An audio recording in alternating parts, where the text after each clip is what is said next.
ना आदि ना अंत उसका, वो सबका ना इनका उनका, वही शून्य है वही इकाय, जिसके भीतर बसा शिवाय।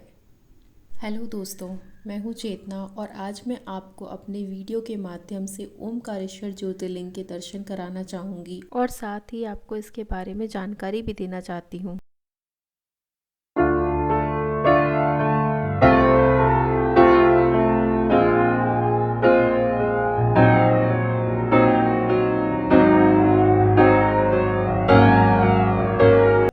भगवान शिव के 12 लिंग होते हैं।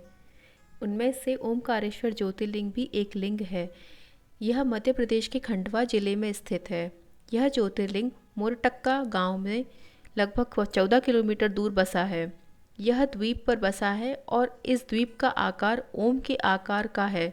नर्मदा नदी जो भारत में पवित्र तथा पूजनीय नदी है, ओमकारेश्वर का निर्माण नर्मदा नदी से अपने आप हुआ है।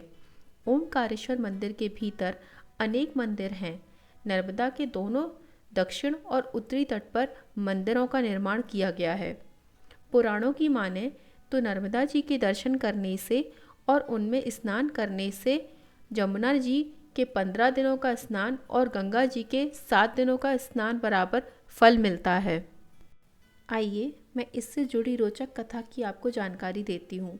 राजा मंधाता ने यहाँ नर्मदा नदी के किनारे इस पर्वत पर घोर तपस्या कर भगवान शिव को प्रसन्न किया और शिव जी के प्रकट होने पर उनसे यहीं निवास करने का वरदान मांग लिया।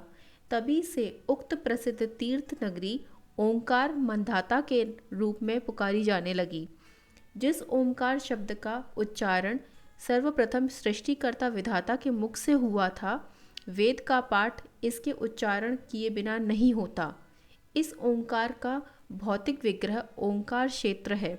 इसमें 68 तीर्थ हैं। यहाँ 33 कोटि देवी देवताओं का परिवार सहित निवास है। इस ज्योतिर्लिंग के 2 स्वरूप होने की कथा पुराणों में दी गई है। तो आइए जानते हैं इससे जुड़ी कथा के बारे में। एक बार विंध्य पर्वत ने पूजा अर्चना के साथ भगवान शिव की 6 मास तक कठिन उपासना की। उनकी इस उपासना से प्रसन्न होकर शंकर जी वहाँ प्रकट हुए। उन्होंने विंध्य को उनके मनोवांछित फल प्रदान किए। विंध्याचल की इस वर प्राप्ति के अवसर पर वहाँ बहुत से ऋषिगण और मुनि भी पधारे। उनकी प्रार्थना पर शिवजी ने अपने ओंकारेश्वर नाम लिंग के 2 भाग किए। एक का नाम ओंकारेश्वर और दूसरे का नाम अमलेश्वर पड़ा। दोनों लिंग का स्थान और मंदिर पृथक होते हुए भी दोनों की सत्ता और स्वरूप एक ही माना गया है। और यदि हम शास्त्रों की माने तो कोई भी भक्त कितने भी तीर्थ स्थल के दर्शन कर ले, अगर उसने ओमकारेश्वर ज्योतिर्लिंग पर अपने सभी किए हुए तीर्थों को जल नहीं चढ़ाया है तो उसके सारे तीर्थ अधूरे माने जाते हैं।